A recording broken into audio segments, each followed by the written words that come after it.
And when you teach in China, you start at 8 in the morning and you don't get done till 5 at night. You teach the whole day. They were sitting there, all 22 of them, and I looked around and I said, now, if we get caught, what will happen to me? They said, oh, you'll get deported in 24 hours and we'll go to prison for 3 years. I said, you're kidding. How many of you have been in prison for your faith? Out of 22, 18 raised their hands. I thought, no way.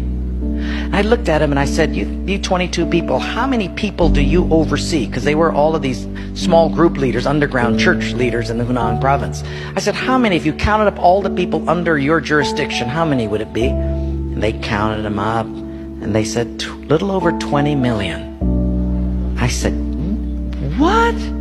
See, we forget there's 1.3 billion people in China. This is crazy.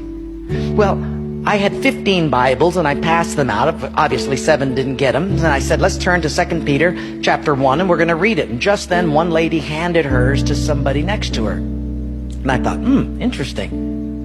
Well, we turned there anyway, and as we started reading it, I understood why she gave it away. She had memorized the whole thing. She just recited the whole chapter. When it was done, I went over to her at a break and I said, you recited the whole chapter. She says, oh yes, I've memorized many chapters. I said, where did you memorize many chapters? She said, in prison. I said, you have much time in prison. So I said, but don't they confiscate the Bible? She said, yes. So people bring in scriptures written on pieces of paper and they bring it in. So I said, but then if they find that piece of paper on you, won't they confiscate that? She said, oh yes, that's why you memorize it as fast as you can. Because even though they can take the paper away, they can't take what's hidden in your heart. I thought, wow. Well, after 3 days, you fall in love with these people. And when it was done, I said, how can I pray for you? I'm going to go back to America, and you guys have been just so wonderful. How can I pray for you?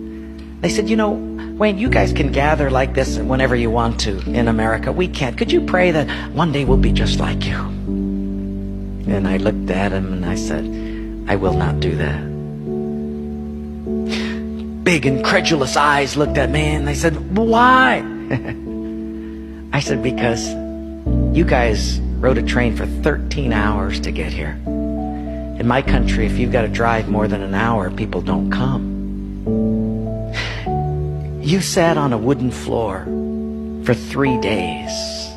In my country, if people have to sit more than 40 minutes, they leave. You sat not only here for 3 days on a hard wooden floor, but you did it without air conditioning. In my country, if it's not padded pews and air conditioning, people don't often come back.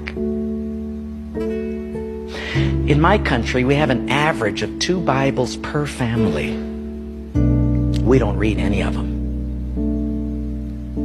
You hardly have any Bibles, and you memorize them from pieces of paper. I will not pray that we become like, you become like us, but I will pray that we become just like you.